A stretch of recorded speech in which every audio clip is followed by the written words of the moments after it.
ఏపీలో రాబోతున్నటువంటి ఎన్నికల నేపథ్యంలో అయితే టేబుల్స్ టర్న్ అవుతూ కనిపిస్తున్నాయి. రసవత్తరంగా మారుతుంది రాజకీయం కూడాను. ఏపీకి సంబంధించి కూడాను వైఎస్ షర్మిల ఎప్పుడైతే కాంగ్రెస్ పీసీసీ బాధ్యతలు చేపట్టిన తర్వాత సెంటర్ ఆఫ్ అట్రాక్షన్గా మారారు. ఆవిడ డోస్ పెంచుతున్నారు.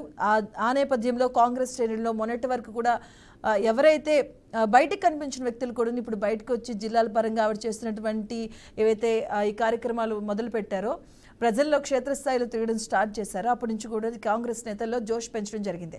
రాబోతున్నటువంటి ఈ 60 రోజులు ఏదైతే ఉందో ఈ 3 పార్టీలకి 4 పార్టీలు వెరీ క్రూషియల్ డేస్. ఈ 4 పార్టీలు ఇప్పటికే ప్రజల నుంచి వారికి వస్తున్నటువంటి స్పందన ఎలా ఉంది, అలాగే ఇటు వైసీపీ కూడా వ్యతిరేకతను చూస్తూ ఉంది, అలాగే టీడీపీలో అసంతృప్తి ఎక్కువ కనిపిస్తున్నారు, అలాగే వైసీపీలో కూడా నిన్న 5th లిస్ట్ రావడం జరిగింది. ఆ 5th లిస్టు నిన్న నైట్ రావడం జరిగింది. మరి ఆ నేపథ్యంలో ఇటువైపు చూసుకుంటే ఇప్పటి వరకు ఒక కామ్గా ఉన్నటువంటి కాంగ్రెస్ కూడా ఒక్కసారిగా జోష్ కనిపిస్తుంది. అలాగే అక్కడ ఉన్నటువంటి నేతలు కూడా ఒక్కరొక్కరుగా బయటకు వచ్చి మాట్లాడడం జరుగుతుంది. ఇప్పటికే కేవీపీ లాంటి పెద్ద కాంగ్రెస్ నాయకులు కూడాను ఆయన ఆల్రెడీ వైఎస్ఆర్సీపీ పార్టీ నుంచి మాకు చాలామంది అందుబాటులో ఉన్నారు, వాళ్ళు మాతో మాట్లాడుతున్నారు, అసంతృప్తులు కావచ్చు, ఈవెన్ అందులో మంత్రులు ఉన్నారు, ఎంపీలు ఉన్నారు కూడా ఆయన కొన్ని వేదికల్లో మాట్లాడడం జరుగుతుంది. ఇంటర్వ్యూస్లో కూడా ఆయన చెప్పడం జరుగుతుంది. ఒక 27 మంది వరకు కూడా వారికి అందుబాటులో ఉన్నారు, వస్తారు. ఏదైతే వైసీపీ చేస్తున్నటువంటి ఈ పరిపాలన నచ్చక ఎవరైతే వైఎస్ అభిమానులు ఉంటారో వాళ్ళంతా కూడా ఇటువైపు మొగ్గు చూపుతున్నారు అని చెప్తున్నారు. ఆ రకంగా కూడా మనకి కథలు కనిపిస్తూ ఉన్నాయి. మొత్తానికి అయితే ఏపీకి సంబంధించి కూడా రాజకీయంగా రసవత్తరంగా మారుతుంది. దానికి సంబంధించి ఈరోజు మాట్లాడదాం. అన్ని పార్టీలు సిద్ధంగా ఉన్నాయా? అటువైపు చూసుకుంటే వైసీపీ వైనాట్ 175 అంటుంది, ఇప్పటికి కూడాను సిద్ధం అంటూ కూడా సమరశంఖం భీముల నుంచి స్టార్ట్ చేయడం జరిగింది. ఇటువైపు టీడీపీ జనసేన రెండు కూడా పొత్తులకు సంబంధించి కూడా కొంత క్వశ్చన్ మార్క్గా ఉంది. ఇప్పటికి కూడా ఒక లిస్టు కూడా రాలేదు. ఇటువైపు అధికార పక్షం చూసుకుంటే ఐదు లిస్టులు కూడా నిన్న ఆల్మోస్ట్ అన్ని వాళ్ళు కవర్ చేసేయడం జరిగింది. అసంతృప్తులు కనిపిస్తున్నారు. బట్ టీడీపీ జనసేన అంశానికి సంబంధించి కూడాను ఒక ఎంత తర్జన భర్జనగా ఉన్నారు. ఇంకా లిస్టులు రాలేదు, అసంతృప్తులు పెరిగే ఛాన్స్ కూడా కనిపిస్తుంది. ఈ మధ్య ఏదైతే ఈ తక్కువ టైమింగ్ ఉందో ఈ టైమింగ్ని ఎలా యూజ్ చేసుకోబోతున్నారు అన్నది కూడా మాట్లాడదాం. అలాగే కాంగ్రెస్ వచ్చిన తర్వాత ఏపీలో రాజకీయాలు ఎలా ఉండిపోతున్నాయి, ఎవరికి ప్లస్ ఎవరికి మైనస్.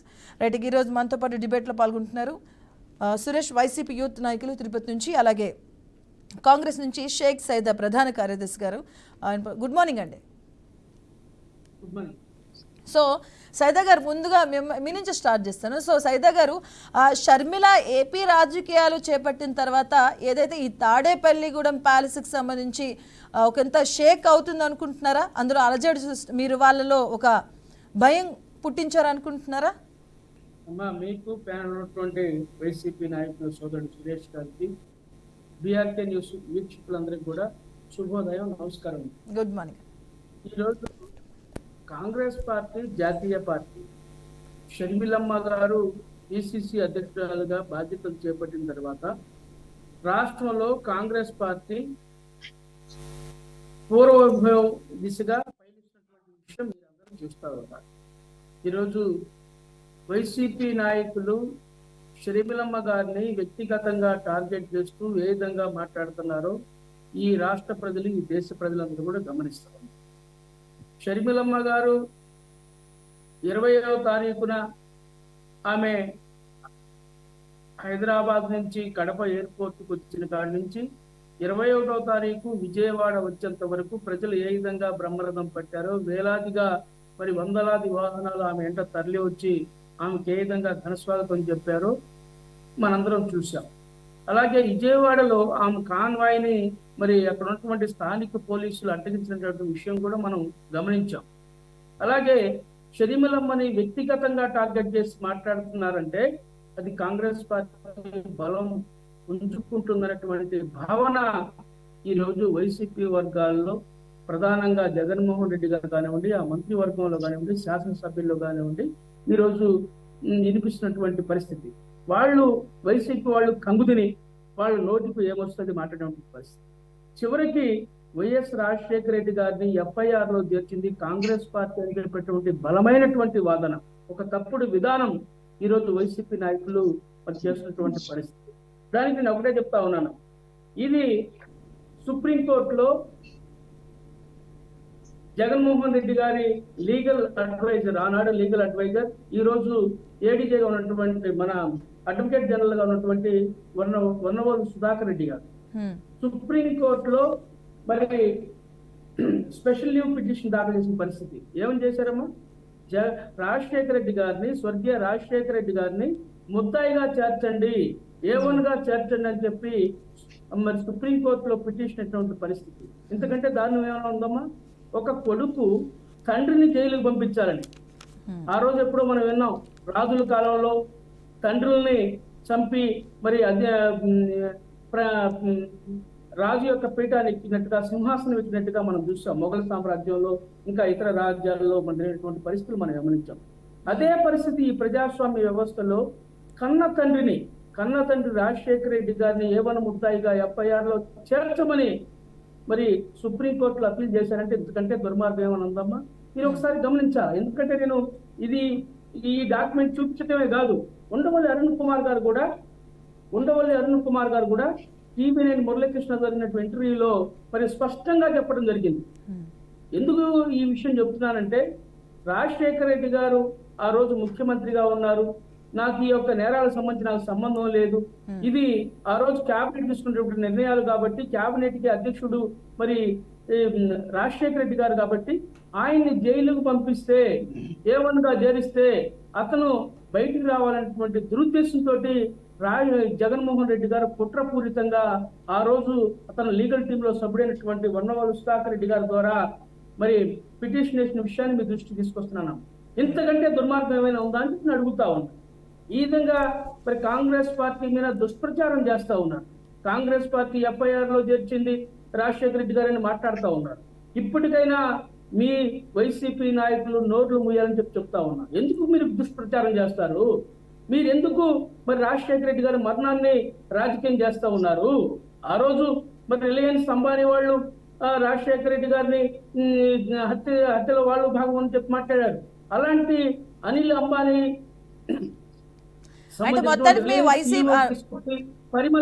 పరిమళ నతానికి మీరు ఏ విధంగా మరి రాజ్యసభ సమాధానం చెప్పండి. ఈ రాష్ట్ర ప్రజల్ని మీరు అమాయకులని చెప్పి మీరు భ్రమింపజేసే దాంట్లో కుట్రలు చేస్తా ఉన్నారు. ఇది సమంజసం కాదమ్మా.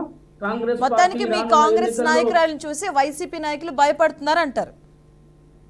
ఎస్ అవునమ్మా, ఇది వాస్తవం. అందువల్లనే ఇళ్లలో గుండెల్లో గుగ్గులు బయలుదేరి ఈ రోజు మరి కాంగ్రెస్ పార్టీని టార్గెట్ చేస్తూ మాట్లాడుతున్నారు, షర్మిలమ్మని టార్గెట్ చేసి మాట్లాడుతూ ఉన్నారు, కాంగ్రెస్ పార్టీ చచ్చిపోయిన పార్టీని మాట్లాడుతున్నారు, దుర్మార్గంగా మరి దుష్ప్రచారం చేస్తున్నారు, రాష్ట్ర విభజన గురించి కూడా మాట్లాడారమ్మా. ఈ విషయం ఈ సందర్భంగా నేను తెలియజేస్తాను. రాష్ట్ర విభజనకు సంబంధించి ఆ రోజు మరి ఎవరెవరు లెక్కలు ఇచ్చారో ఒకసారి మీరు చూడండి అమ్మా. ఆ రోజు బీజేపీ, టీడీపీ, వైకాపా లేఖలు ఇచ్చారు. ఎందుకంటే ఇది నేను చెప్పేది కాదమ్మా, రాష్ట్ర విభజనకి ఆ రోజు మరి వైసీపీ వాళ్ళు లేఖలు ఇచ్చిన విషయాన్ని మీ దృష్టి తీసుకొస్తా ఉన్నా. ఈ విధంగా మరి లేఖలు ఇచ్చి వైసీపీ వాళ్ళు చాలా మాట్లాడారులేండి, కానీ వాళ్ళు మద్దతు ఇస్తున్నామని చెప్పినటువంటి వాళ్ళు ఈ రోజు రాష్ట్ర విభజన చేసింది అని చెప్పి దుర్మార్గంగా మా మీద మరి దుష్ప్రచారం చేసినటువంటి ఈ 3 పార్టీలని ఈ ప్రజలు గమనిస్తా ఉన్నారు. బీజేపీ అంటే బాబు, జగన్, పవన్ అనేటువంటి పరిస్థితి ఈ రోజు మనం రాష్ట్రంలో స్పష్టంగా చూస్తున్నాం.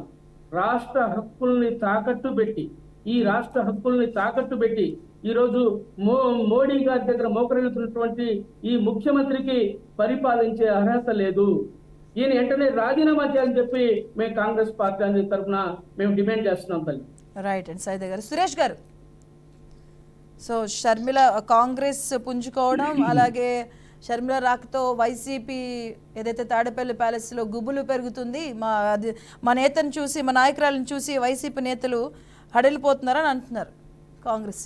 మేడం, ఈరోజు వైఎస్ షర్మిల గారు కాంగ్రెస్ పార్టీలో చేరినంత మాత్రాన వైఎస్ఆర్ కాంగ్రెస్ పార్టీకి కానీ జగన్మోహన్ రెడ్డి గారికి కానీ కలిగేటువంటి నష్టం ఏమాత్రం కూడా లేదు అని స్పష్టంగా తెలియజేస్తున్నాం.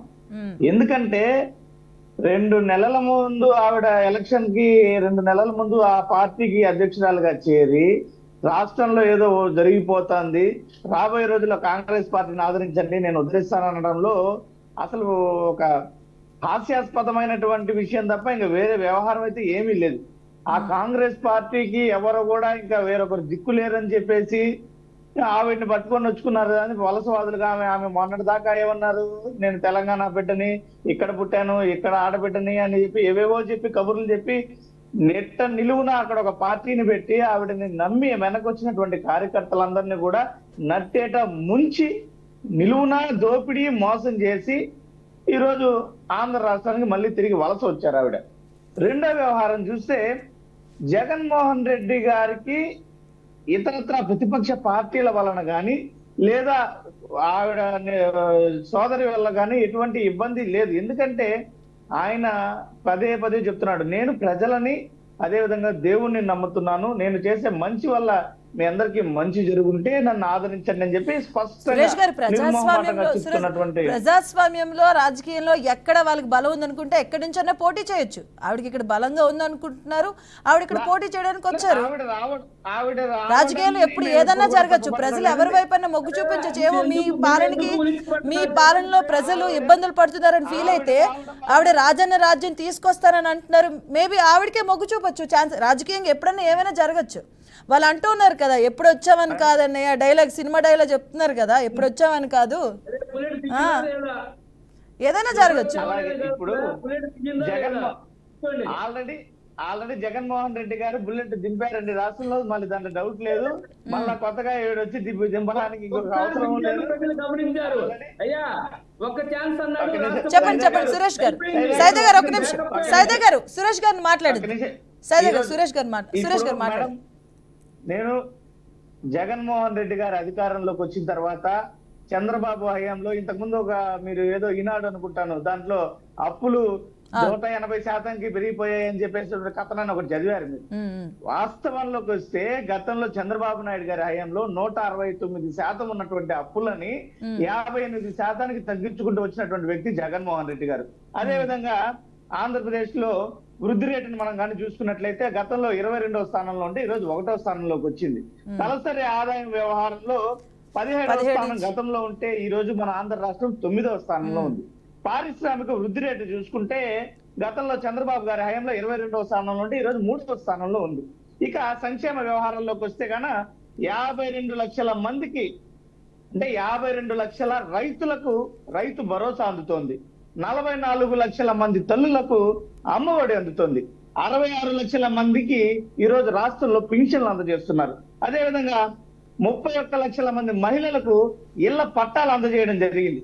అదేవిధంగా 26 లక్షల మందికి వైఎస్ఆర్ చేయూత ద్వారా 14,000 కోట్ల రూపాయలు అందజేయడం జరిగింది. అదేవిధంగా వినూత్నంగా గ్రామ స్వరాజ్య సాధన దిశగా 15,000 గ్రామ సచివాలయాలను అదేవిధంగా 2.5 లక్షల వాలంటీర్లను ఏర్పాటు చేసి పరిపాలనను ప్రజల ఇంటి వద్దకు గడపకు తీసుకెళ్లినటువంటి ఘనత ఈ రోజు జగన్మోహన్ రెడ్డి గారికి అందుతుంది. సురేష్ గారు, మరి గడప ఇన్ని పథకాలు అందుతున్నప్పుడు సురేష్ గారు ఇన్ని పథకాలు ప్రజలకు అందుతున్నప్పుడు అదే గడపకు వెళ్ళినప్పుడు మీ పార్టీ నేతలకి మీ మంత్రులకి ఎందుకు వ్యతిరేకత వస్తుంది? ప్రజల నుంచి అదే ప్రజల నుంచి వ్యతిరేకత వస్తుంది కదా. కల్పితమైనటువంటి కథనాలు కానీ ఎక్కడ కూడా వ్యతిరేకత రావడం లేదు. ఈ రోజు అందరికన్నా ముందుగా రాష్ట్రంలో చూసాం, ఏ పార్టీ కూడా ఇంతవరకు అభ్యర్థులను ఖరారు చేసేటువంటి ధైర్య సాహసాలు చేయకపోయినప్పటికీ కూడా జగన్మోహన్ రెడ్డి గారు మొత్తం దాదాపు ఇప్పటికి 95% మంది ఎమ్మెల్యే అభ్యర్థులను ఎంపీ అభ్యర్థులను ఖరారు చేసినటువంటి పరిస్థితిని చూస్తే దాన్ని బట్టి మీకు స్పష్టంగా అర్థమవుతుంది. రెండో వ్యవహారం, ఇక్కడ వస్తున్నటువంటి అసమ్మతి వస్తుంది, కొంతమంది పార్టీని వదిలి వెళ్ళిపోతున్నారు అని చెప్పేసినటువంటి కథనాలు మనం చూస్తున్నాం. దీంట్లో మీరు గమనించాల్సింది ఏంటంటే పార్టీకి రాబోయేటువంటి ఎలక్షన్ లో 175కి 175 స్థానాలను గెలుపొందే దిశగా, అదేవిధంగా పార్టీలో ఎప్పుడూ లేనటువంటి విధంగా బీసీలకు, ఎస్సీ ఎస్టీ మైనార్టీలకు సముచిత స్థానం కల్పించేటువంటి దిశగా తీసుకుంటున్నటువంటి మార్పులను కొంతమంది నచ్చకో లేదంటే వాళ్ళ వ్యక్తిగత ప్రయోజనాలకు మనం చూసాం. కోనేటి ఆదిమూలం గారు పార్టీలో ఉండి విమర్శలు చేశారు పెద్దిరెడ్డి గారి పైన, జగన్మోహన్ రెడ్డి గారి పైన. ఒకరోజు కట్ చేస్తే నారా లోకేష్ గారి దగ్గర తేలేరు ఆయన. ఈ విధంగా తెలుగుదేశం పార్టీ వాళ్ళ ప్రోద్బలంతో చేసేటువంటి విమర్శలు జరుగుతున్నటువంటి అసమ్మతి తప్ప ఎక్కడ కూడా వాస్తవానికైతే ప్రజాక్షేత్రంలో మా పైన అసమ్మతి గాని తిరుగుబాటు గాని లేదు. ఖచ్చితంగా రాబోయేటువంటి ఎలక్షన్లలో వైఎస్ఆర్ కాంగ్రెస్ సురేష్ గారు మనతో పాటు డిబేట్ లో టీడీపీ నుంచి నిమ్మక జయకృష్ణ గారు ఉన్నారు, వారితో మాట్లాడదాం. జయకృష్ణ గారు, గుడ్ మార్నింగ్. సోదరుడు చెప్పినట్టుగా రాష్ట్ర విభజన తర్వాత ఆంధ్రప్రదేశ్ రాష్ట్రంలో జగన్మోహన్ రెడ్డి గారు అభివృద్ధి అన్ని చేశానని సోదరుడు చెప్తున్నారు. రాష్ట్ర విభజన తర్వాత ఆంధ్రప్రదేశ్ రాష్ట్రానికి ఇప్పటివరకు కూడా అమరావతి అనే రాజధాని కూడా ఇప్పటివరకు అమరావతి రాజధాని కూడా ఇప్పటివరకు ఏర్పాటు చేసుకోలేదంటే ఒకసారి సోదరుడు ఆలోచించాలి. అలాగే లోకేష్ గారు ఏదో దుష్ప్రచారం చేస్తున్నారు అని చెప్పేసి ఆరోపణలు చేస్తున్నారండి. ఏం దుష్ప్రచారాలు చేస్తున్నారు లోకేష్ గారు? ఈరోజు రాష్ట్రంలో ఏదైతే మరి వాళ్ళు చేసినటువంటి ఇవేవైతే ఉన్నా దాని మీద ఆరోపణలు చేస్తున్నారు తప్పించి నిజంగా మాట్లాడుతున్నారు లోకేష్ గారు కూడా. ఒకసారి సోదరుడికి ఆలోచించమనండి. రాష్ట్రంలో ఏమైనా జగన్మోహన్ రెడ్డి గారు విభజన తర్వాత ఆంధ్రప్రదేశ్ రాష్ట్రంలో అభివృద్ధి ఏమైనా జరిగిందా? అలాగే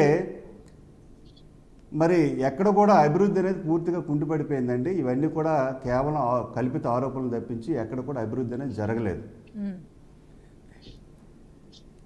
జయకృష్ణ గారు, ఇప్పుడు సరే వైసీపీ వైనాట్ 175 వాళ్ళు అంత ధీమాగా మాట్లాడుతూ ఉన్నారు. జయకృష్ణ గారు, నా వాయిస్ వస్తుందా? కాల్ కట్ అయింది. జయకృష్ణ గారు, రైట్. ఎనివే మళ్ళీ మీతో మాట్లాడతాను. సైదా గారు, ఇప్పుడు ఎందుకంటే సురేష్ గారు వైసీపీకి సంబంధించి చాలా గొప్ప గొప్ప మాటలు చెప్తా ఉన్నాడు. ఆయన ముందే ఒక విషయం చెప్పా. రాజశేఖర రెడ్డి గారిని FIR లో చేర్చమని అడిగింది ఎవరు? సుప్రీంకోర్టుకి వెళ్ళింది ఎవరు? హైకోర్టు వద్దన్నా హైకోర్టులో తీసుకోకపోతే సుప్రీంకోర్టులో అప్పీల్ చేసింది ఎవరు? దీనికి సమాధానం చెప్పాలంటే ముందు ఎందుకు మీరు దుష్ప్రచారం చేస్తున్నారు? కాంగ్రెస్ పార్టీ గురించి, షర్మిలమ్మ గురించి మీరు ఎందుకు ఈ విధంగా మాట్లాడుతూ ఉన్నారు? ఇంకొక విషయం, వాళ్ళు చెప్తా ఉన్నారు అన్ని కాకి లెక్కలు చెప్తా ఉన్నాడు. ఇంత అభివృద్ధి చేశాం, అంత అభివృద్ధి చేశాం, 129% అప్పుల నుంచి 58% తగ్గించాం, మరి రైతులకి, మహిళలకి, అన్ని వర్గాల ప్రజలకి సంక్షేమాన్ని అమలు చేశాం, ఈ రాష్ట్రాన్ని అభివృద్ధి చేశామని గొప్ప గొప్ప మాటలు మాట్లాడుతున్నారమ్మా వైసీపీ నాయకులు.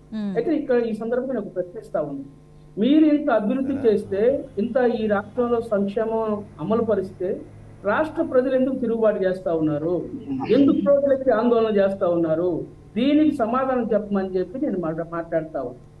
ఈ రోజు మనం చూస్తాం అన్ని వర్గాల ప్రజలు, ఉపాధ్యాయులు, ఉద్యోగులు, నిరుద్యోగులు, అలాగే అంగన్వాడీ టీచర్లు, అలాగే మున్సిపల్ కార్మికులు ఈ రోజు రోడ్లెక్కి ఆందోళన చేస్తా ఉన్నారే. దీనికి ఏంటి మీ సమాధానం? మీరు ఎక్కడ అభివృద్ధి చేశారు? ఈ రోజు నిజంగా మీ నాయకుడికి ప్రజాభిమానం ఉంటే మీరు పరదాల మాటన ఎందుకు ప్రజల వద్దకు వెళ్తా ఉన్నారు? పరదాల మాటన పోలీస్ ఫోర్స్ తోటి మీరు మీ సొంత నియోజకవర్గం పులివెందులు వెళ్ళడానికే భయపడుతున్నారే. ఎక్కడుంది మీకు ప్రజాభిమానం? మీ రాయలసీమ గడ్డ మీద పుట్టి మరి పులివెందుల్లో ఉన్నటువంటి మీరు మీ ప్రాంతానికి వెళ్ళడానికి పరదాల మాటన వెళ్తున్నారంటే మీ దౌర్భాగ్య పరిస్థితి ఏందో ఈ రాష్ట్ర ప్రజలు గమనిస్తా ఉన్నారు. షర్మిలమ్మ గురించి మాట్లాడే అర్హత మీకు లేదు. షర్మిలమ్మ ఎప్పుడు వచ్చారా, ఏం చేశారనేది కాదు. రేపు ఎన్నికల్లో మీ పరాజయం ఏంటో మీరు ఒకసారి గుర్తుంచుకోమని చెప్పి మీకు విజ్ఞప్తి చేస్తా ఉన్నా. అలాగే మనం ఈ రోజు మనం షైదా గారు, ఇప్పుడు షర్మిల గారు వచ్చారు, రైట్, షర్మిల గారు వచ్చారు, మీ పార్టీ పరంగా కొంచెం జోష్ వచ్చింది, ఆవిడ వచ్చాక వెల్ గుడ్, అంతా బాగానే ఉంది. కానీ ఇప్పుడు వాళ్ళు ఏం చెప్తున్నారు? తెలంగాణ నుంచి అక్కడ నమ్ముకున్న నాయకులను విడిచిపెట్టి సడన్గా ఇక్కడికి వచ్చేసారు, ఇక్కడ ప్రజలు ఏం నమ్ముతారు అంటే, ఒకప్పుడు ఏ పార్టీని అయితే తిట్టారో, ఏ పార్టీకి సపోర్ట్గా ఆవిడ అప్పుడు ఏదైతే పాదయాత్రలో పాల్గొన్నప్పుడు ఏ పార్టీని తిట్టారో, ఇప్పుడు ఆ పార్టీలోనే చేరి ఇది అంతా వ్యక్తిగతంగానే ఆవిడ చేస్తున్నారా అని ప్రజల్లోకి బాగా వినిపిస్తున్నారు ఆ మాటని. అదేనమ్మా, వీళ్ళు గోబెల్స్ ప్రచారం చేస్తున్నారు. మాది ప్రజాస్వామ్యం ఉన్నటువంటి దేశం మనది. ఈ ప్రజాస్వామ్య దేశంలో ఎవరు ఎక్కడైనా పోటీ చేయొచ్చు, ఎక్కడైనా మరి ప్రజాస్వామ్య ఎన్నికల్లో పాల్గొనవచ్చు. మరి షర్మిలమ్మ గారు మరి రాజన్న బిడ్డగా ఆమె ఉమ్మడి ఆంధ్రప్రదేశ్గా ఉన్నటువంటి తెలంగాణ ప్రాంతంలో ఆమె పార్టీ పెట్టింది. అక్కడ ఉన్నటువంటి BRS నాయకుడు కేసీఆర్ మీద రణం చేసింది. ఒక నాయకురాలిగా రాష్ట్రంలో గొప్ప ఎత్తున ఉద్యమాలు చేసి ఆ యొక్క ప్రభుత్వ వ్యతిరేకంగా ఈ విధంగా పోరాడిందో మనం చూసాం. అక్కడ ఉన్నటువంటి పరిస్థితుల దృష్ట్యా, అక్కడ ఉన్నటువంటి మరి రాజకీయ కారణాల వల్ల ఆమె పార్టీని కాంగ్రెస్ పార్టీలో విలీనం చేసింది. విలీనం చేసి ఆంధ్రాలో ఆంధ్ర ఆడబిడ్డగా, రాజన్న బిడ్డగా ఈ రాష్ట్ర మీద కాలు మోపి ఆమె మరి కాంగ్రెస్ పార్టీ పిసిసి చీఫ్ గా బాధ్యతలు స్వీకరించి ప్రజల్లోకి వెళ్తా ఉంది. ఎందుకు వీళ్ళకి భయం? నిజంగా మీకు గినక ప్రజాభిమానం ఉంటే మీరు షర్మిలమ్మను ఎందుకు మీరు టార్గెట్ చేస్తున్నారు? చెప్పండి దీనికి సమాధానం. మీరున్నారు, మీ వైఎస్ఆర్సీపీ మరి తెలంగాణలో కూడా గతంలో పోటీ చేసింది. పొంగులేటి శ్రీనివాసరెడ్డి ఎంపీగా గెలిచాడు, అనేక మంది ఎమ్మెల్యేగా గెలిచారు. మీరు ఎందుకు అక్కడ పార్టీని మూసేసుకున్నారు? దానికి మీరు సమాధానం చెప్పండి ముందు. మీరు అక్కడ పార్టీని మూసేసుకొని చేతగాక అక్కడ మరి ఈరోజు షర్మిలమ్మని గురించి మాట్లాడుతూ ఉన్నారు. అక్కడ పార్టీ విలీనం చేసి ఆంధ్రాకు వచ్చాం, పార్టీ పెట్టి ఏం చేస్తుంది అని చెప్పి మీరు మాట్లాడుతున్నారు. మీకు ఎందుకు భయం? మీకు భయం లేకపోతే ఆ గురించి ఎందుకు మాట్లాడుతున్నారు? దానికి సమాధానం చెప్పండి ముందు. వదిలేయండి మీరు మా గురించి. మా పార్టీ మా నిర్ణయాలు మేము ప్రచారం చేసుకుంటాం. మేము ఎన్నికల్లో గెలుస్తామో లేదో ప్రజలు నిర్ణయిస్తారు. మీరెందుకు మా గురించి మాట్లాడుతున్నారు? షర్మిలమ్మ గురించి టార్గెట్ ఎందుకు చేస్తున్నారు? అసలు రాజశేఖర్ రెడ్డి గారిని ఎఫ్ఐఆర్ లో ఎవరు చేర్చారో చెప్పనండి. ఎఫ్ఐఆర్ లో ఎవరు చేర్చమన్నారో, ఎందుకు మీరు సుప్రీంకోర్టుకి వెళ్ళారో దాన్ని సమాధానం చెప్పండి ముందు. మీరు అబద్ధ ప్రచారాలు చేస్తూ, గోబల్స్ ప్రచారాలు చేస్తూ, కాంగ్రెస్ పార్టీ మీద బురద జల్లుతూ రాష్ట్ర విభజన కారణం ఏందని చెప్పి పదే పాడిందే పాడరు అన్నట్టుగా మీ ఇష్టానుసారంగా కాంగ్రెస్ పార్టీ మీద దుష్ప్రచారం చేస్తా ఉన్నారు. నమ్మరు. ఈ విషయాన్ని గుర్తుంచుకోమని చెప్తా ఉన్నానమ్మా. రైట్ జయకృష్ణ గారు, జయకృష్ణ గారు వాయిస్ వినిపిస్తుందా? మేడం వినిపిస్తుంది మేడం. రైట్ అండి. ఇప్పుడు వైసీపీ పార్టీ చూస్తే వైనాట్ 175 అని ఆల్రెడీ వాళ్ళ అధినేత సిద్ధంతో శబరశంఖం పూరించారు. మీరు ఏదైతే ఈ 60 days ఉందో కొంచెం ల్యాగ్లో ఉన్నారు అనిపించట్లేదు? ఎందుకంటే జనసేన టీడీపీ ఏదైతే ఒప్పందం ఏదో పొత్తులు ఉన్నాయో దానిలో కూడా కొంత రప్చర్ జరుగుతుంది అని బయట బాగా వినిపిస్తుంది. అభ్యర్థుల లిస్ట్ ఇంకా రాలేదు. వాళ్ళు చూస్తే ఆల్మోస్ట్ 5th లిస్ట్ కూడా నేను ఇచ్చేయడం జరిగింది. ప్రజలు వాళ్ళు కొంచెం ముందున్నారు, మీరు కొంచెం ల్యాగ్లో ఉన్నారు, ఏమి అనిపించట్లేదా?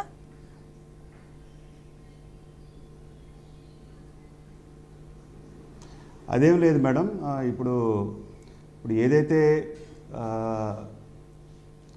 వైనాట్ 160 175 అంటున్నారో అది కేవలం వైసీపీ వాళ్ళు కళ్ళగంటున్నారండి. ఈ రాష్ట్రంలో 175 వచ్చే పరిస్థితి లేదు. ఈరోజు మీరు అన్నట్టుగా మరి జనసేన టీడీపీ ఏదైతే పొత్తు ఉందో అది త్వరలోనే ఖరారు అయిపోతుంది. ఆల్రెడీ పొత్తు ఖరారైంది. సీట్లు సర్దుబాటు కూడా త్వరలోనే మేము సర్దుబాటు చేసుకుంటున్నామండి. అయితే వైసీపీ వాళ్ళు అయితే కళ్ళగా అంటున్నారు. ఎందుకంటే 175 వచ్చేస్తే సిద్ధం సభ పెట్టేస్తాము, మరి జనాలు వచ్చారని వీళ్ళు మాత్రం ఎక్కడ కూడా ప్రచార ఆర్భాటం తప్పించి మరి ఈసారి తెలుగుదేశం జనసేన కూటమిలో ఖచ్చితంగా 160కి 160 సీట్లు మేము గెలుచుకుంటామండి.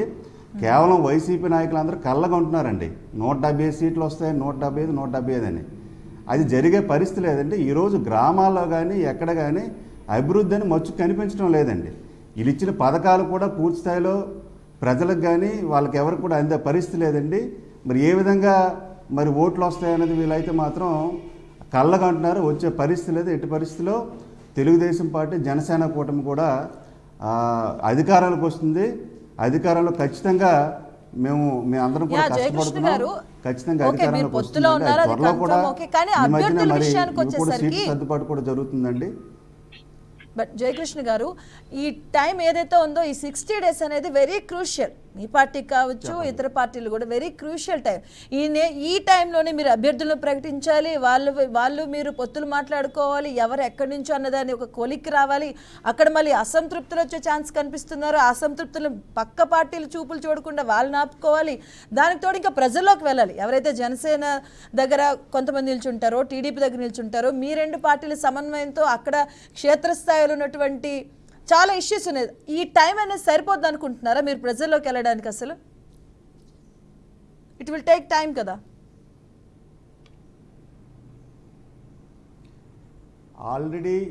ఆల్రెడీ మేడం మేము చాలా కార్యక్రమాలు చాలా ప్రోగ్రామ్స్ చేసామండి.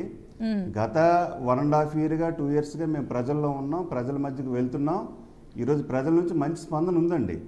కాబట్టి సీట్లు సర్దుబాటు లేట్ అనేది అది అయితే మాకు ఏవైతే జనసేన తెలుగుదేశం పార్టీ మరి మా అధినేత చంద్రబాబు నాయుడు గారు, పవన్ కళ్యాణ్ గారు ఉన్నారో త్వరలో నిర్ణయిస్తారండి. అయితే ఆల్రెడీ మేము ప్రజల్లో ఉన్నాం, ప్రజల్లోకి వెళ్ళాం, మా కార్యక్రమాలు ప్రజల్లోకి తీసుకువెళ్తున్నామండి. అయితే మాకు మీరు అన్నట్టుగా ఈ 60 రోజులు ఏదైతే తక్కువ టైం అయినా సరే ఆల్రెడీ మేము ప్రజల్లో ఉన్నాం కాబట్టి మేము ప్రజల్లో ఉన్నాం కాబట్టి ఈ టైం అనేది మాకు సరిపోతుందండి. ఖచ్చితంగా ఏ కుటుంబంలో చిన్న చిన్న మనస్పర్ధలు ఉంటాయండి, ఖచ్చితంగా ఏవైతే మనస్పర్ధలు ఉన్నాయో అవన్నీ కూడా సర్దుబాటు చేసుకుంటాం. మరి వచ్చే ఎన్నికల్లో మేమైతే ఖచ్చితంగా ఈ రాష్ట్రంలో అధికారాన్ని చేపడుతున్నాం అని నేను ధీమాగా చెప్తున్నానండి. రైట్ అండి. సురేష్ గారు, టీడీపీ జనసేన వాళ్ళు క్లారిటీగా ఉన్నారు, ఇటువైపు కాంగ్రెస్ వాళ్ళు కూడా క్లారిటీగా ఉన్నారు. మీ పార్టీ నుంచి ఆల్మోస్ట్ కేవీపీ లాంటి పెద్దలు ఇంటర్వ్యూలో కానీ వేదికలో కానీ చెప్తున్నారు ఒక 27 మంది వరకు కూడాను మంత్రులు ఉన్నారు, ఎంపీ స్థాయిలో వాళ్ళు కూడా ఉన్నారు రావడానికి ఆ పార్టీ నుంచి. ఇదంతా మీకే మైనస్ అవదనుకుంటున్నారా? కాదు మేడం, 23 సీట్లు గతంలో పోయిన ఎలక్షన్ లో గెలిచినటువంటి తెలుగుదేశం పార్టీ, పట్టుమని ఒక ఎమ్మెల్యే సీటు గెలిచినటువంటి జనసేన పార్టీ, అసలు చట్టసభలో ఆంధ్ర రాష్ట్రంలో ప్రాతినిధ్యమే లేని కాంగ్రెస్ పార్టీ వాళ్ళే అంత ధీమాగా ఉంటే 150 స్థానాలు అఖండ విజయాన్ని సాధించినటువంటి వైఎస్ఆర్ కాంగ్రెస్ పార్టీ ఎంత ధీమా ఉండాలి మేడం? ఇప్పుడు అభివృద్ధి లేదు, ఆంధ్ర రాజధాని లేదు అని చెప్పేసి తెలుగుదేశం పార్టీ నాయకుడు మాట్లాడారు. ఈరోజు ఎక్కడ కూడా పథకాలు సక్రమంగా అందుతున్నటువంటి పరిస్థితి లేదు అనేసి అన్నారు. ఇంత తప్పుడు ప్రచారం. అంటే ఈరోజు రాజధాని వ్యవహారం ఎందుకు ఆగిందంటే ఈ చంద్రబాబు నాయుడు అండుకో ముఠ వేల ఎకరాలని దోచుకోవడం వలన ఆగింది. ఇక్కడ కేవలం వాళ్ళ అనుచరులకు, అక్కడ ఉన్నటువంటి ఆ పార్టీ పెద్దలకు అక్కడ లబ్ధి జరుగుతుందనేసి అడ్డుపడ్డారు, కానీ ఎక్కడ కూడా ఇది ప్రజలకి వ్యతిరేకంగా జరగలేదు. వేల ఎకరాల అవినీతి భూకుంభకోణం చేసినటువంటి పార్టీ తెలుగుదేశం పార్టీ. మళ్ళీ వాళ్ళ అమరావతి రాజధాని పేరుతో ప్రజలను మభ్య పెడుతున్నారు. రెండోది, సంక్షేమం ఎక్కడ సక్రమంగా అందడం లేదండి. ఇంతకన్నా సక్రమం ఏం కావాలి మేడం? డైరెక్ట్ బెనిఫిట్ ట్రాన్స్ఫర్ ద్వారా ఎక్కడ కూడా మధ్యవర్తిత్వం, గతంలో తెలుగుదేశం పార్టీలో జన్మభూమి కమిటీలు లేకుండా direct benefit transfer to the beneficiary. ఎవరైతే లబ్ధిదారులు ఉంటాడో అతని బ్యాంకు ఖాతాలోకి సంక్షేమాన్ని, దానికి సంబంధించినటువంటి నగదును అందిస్తుంటే సంక్షేమం సక్రమంగా అందడం లేదంటే ఇంతకన్నా సక్రమం ఏముంటుంది మేడం? ఈ విధమైనటువంటి సంక్షేమము అభివృద్ధితో జగన్మోహన్ రెడ్డి గారు ముందుకెళ్తున్నారు. మరొక పక్క మా గురించి మీరు ఎందుకు భయపడతారు, మా గురించి మీరు ఎందుకు భయపడతారు, మా గురించి మీరు ఎందుకు మాట్లాడతారు అని చెప్పి కాంగ్రెస్ పార్టీ వాళ్ళు మాట్లాడుతున్నారు. అసలు వైఎస్ షర్మిల గారు ఆంధ్ర రాష్ట్రానికి వచ్చి ఆవిడ లేనిపోని కథనాలను, లేనిపోని కల్పితాలను జగన్మోహన్ రెడ్డి గారి పైన మాట్లాడుతుంటే, వైఎస్ఆర్ కాంగ్రెస్ పార్టీ పైన మాట్లాడుతుంటే ప్రతిస్పందనగా మేము ఆవిడ చేసేటువంటి తప్పుడు విమర్శలకు వివరణ ఇవ్వడం కూడా తప్పవుతుందా? దాన్ని భయం అనుకుంటే ఏ విధంగా అండి షేక్ సైదా గారు? ఆవిడ వ్యవహారం ఏందో తెలంగాణలో క్లియర్ గా చూశారు. ముందు చెప్పండి. జగన్మోహన్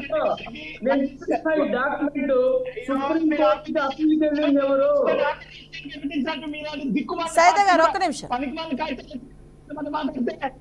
ఆంధ్ర రాష్ట్రాన్ని నిలువున నిలువున పార్లమెంట్ తెలుపుల నుంచి విభజించారు. సిగ్గు లేకుండా మాట్లాడుతున్నారు మీరు. ఎందుకు లెటర్ ఇచ్చారు సోదరా? మీరు ఆవేశంగా మాట్లాడుతారు.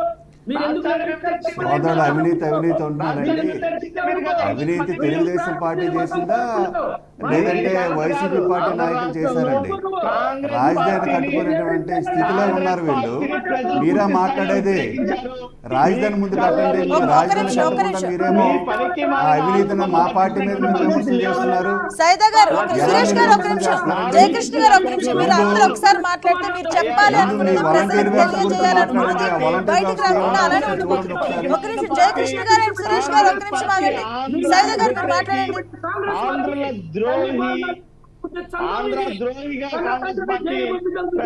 సురేష్ గారు ఒక్క నిమిషం, సురేష్ గారు ఒక్క నిమిషం ఆగండి. మీరు అడిగిన దానికి ఆయన ఆన్సర్ చెప్తున్నారు. సైదా గారు, మీరు ఇట్లా రప్చర్ చేసుకుంటే మీరు ఏం చెప్పాలనుకుంటున్నారో అది చెప్పలేరు అనవసరంగా, మనకి టైం వేస్ట్. సైదా గారు మాట్లాడండి. నేను అదే చెప్తున్నా.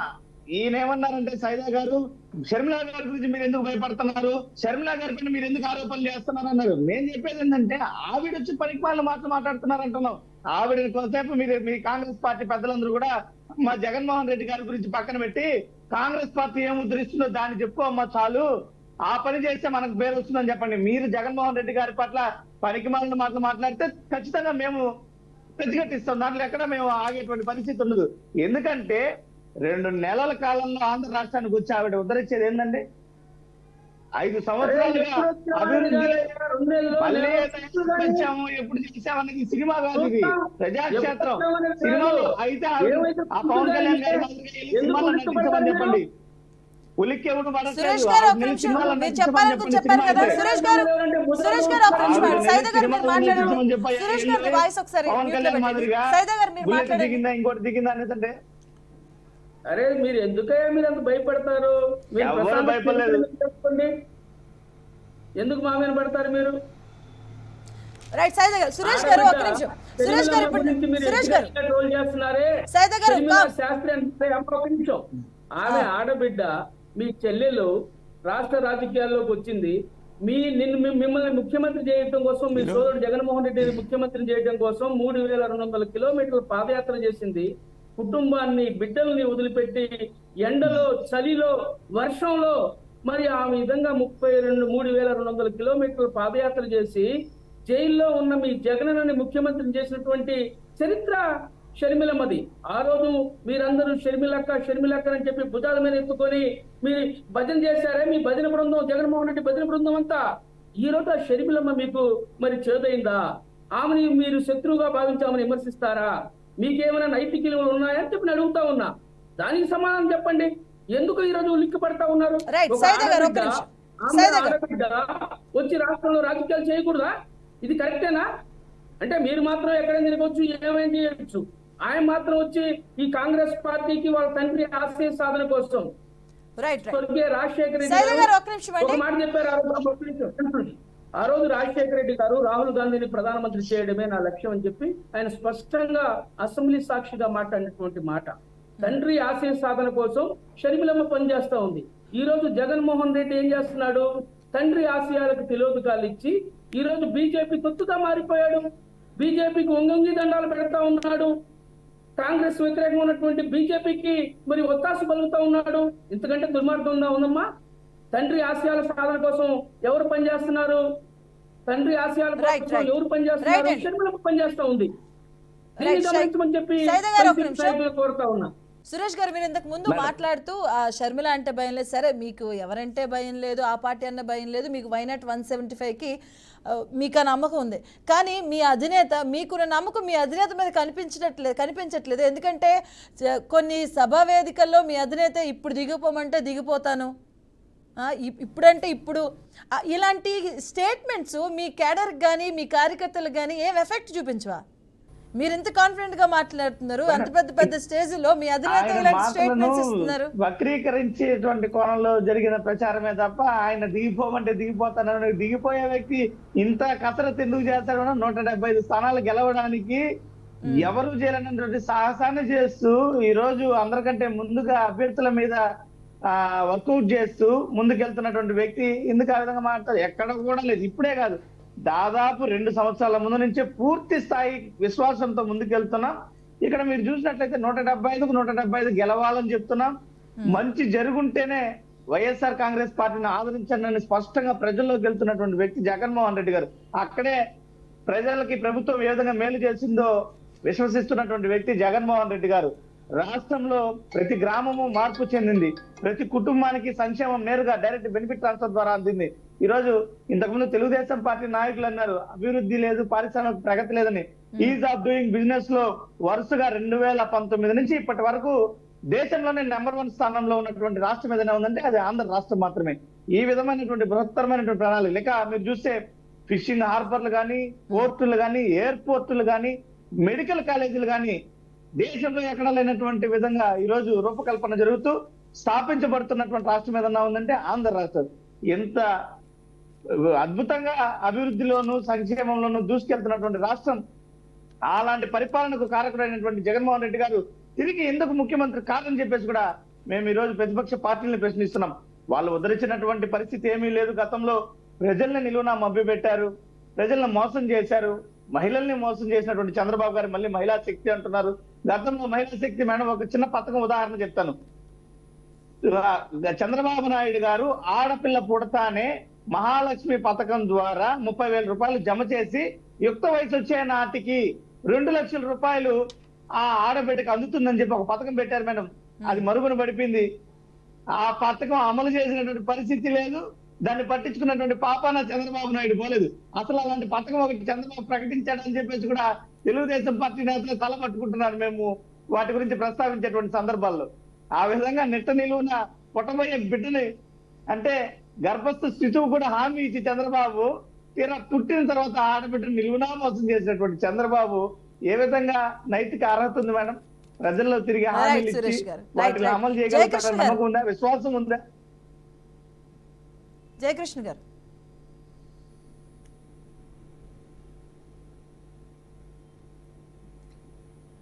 ఇప్పుడు మహిళలకి మంచి చేసింది చంద్రబాబు నాయుడు గారండి. ఆ రోజు పసుపు కుంకుమతో ఆడబిడ్డలను ఆదుకున్నటువంటి ముఖ్యమంత్రి నారా చంద్రబాబు నాయుడు గారండి. ఈ రోజు ఒకసారి నేను సోదరులకు అడుగుతున్నాను, చేయూత పథకం ఇచ్చారండి. సురేష్ గారు మీరు చేయూత మాట్లాడినప్పుడు ఆయన పథకంలో ఈ మాట్లాడలేదు. రాష్ట్రంలో Let him మహిళలకు ఎంత complete. లబ్ధి చేకూరిందో ఒకసారి నేను సూటిగా ఆయనకి ప్రశ్న వేస్తున్నాను. నేను మాట్లాడుతున్నానండి, ఆయనకి కామ్గా ఉండమని చెప్పండి. ఈరోజు చేయూత అనే పథకం ఇచ్చారండి మహిళల గురించి. ఈరోజు రాష్ట్రం మొత్తం డబ్బా కొట్టుకొని చెప్తున్నారండి వీళ్ళు. మేము మహిళలకు ఏదో చేసాము, మంచి చేసామని చెప్తున్నారు. ఏం మంచి చేశారండి? ఈ చేయూత పథకంలో కొంతమంది మహిళలకు ఇచ్చారు, కొంతమంది మహిళలకు ఇవ్వలేదు. ఈరోజు జగన్మోహన్ రాష్ట్రంలో పూర్తిగా మహిళలకి దగా చేశారండి. మేము పూర్తిగా ఒకటే చెప్తున్నాం, ఈరోజు స్పష్టంగా మేము చెప్తున్నాం, మహిళలకి వచ్చే ప్రభుత్వంలో మేము ప్రభుత్వాన్ని మేము ఇచ్చేస్తున్నామండి. మహిళలకు స్పష్టమైన హామీ ఇచ్చామండి. ఏదైతే మహిళలు ఉన్నారో ప్రతి నెల 1500 రూపాయలు ఇవ్వడానికి మా అధినాయకులు చంద్రబాబు నాయుడు గారు, పవన్ కళ్యాణ్ నిర్ణయం తీసుకున్నారండి. ఇది వైసీపీ పార్టీ మహిళలకి దగా చేసే పార్టీ తప్పించి కళ్ళబుల్ల మాటలు చెప్పి ఈరోజు వాళ్ళని మోసగిస్తున్నారండి. మేమైతే ఆ విషయంలో స్పష్టంగా ఉన్నాం. మహిళలకు పూర్తి స్థాయిలో ఆదుకునే పార్టీ కూడా తెలుగుదేశం పార్టీ. అలాగే ఈరోజు కూటమిలో ఖచ్చితంగా తెలుగుదేశం పార్టీ, జనసేన ఆధ్వర్యంలో మహిళలకి మంచి జరుగుతుంది, మంచి చేస్తామండి. ఏదైనా డెవలప్మెంట్ చేస్తా ఉంటే టీడీపీ వాళ్ళు అడ్డుకుంటారని అంటారు. తుమ్మినా మీరే, దగ్గినా మీరే. ఇంకా కొత్తగా ఇప్పుడు ఏంటంటే మీకు ఒక స్టార్ క్యాంపెయినర్ వచ్చారు టీడీపీకి. షర్మిల ఒక స్టాంప్ క్యాంపెయినర్గా తయారయ్యారని కామెంట్స్ చేస్తున్నారు వాళ్ళు.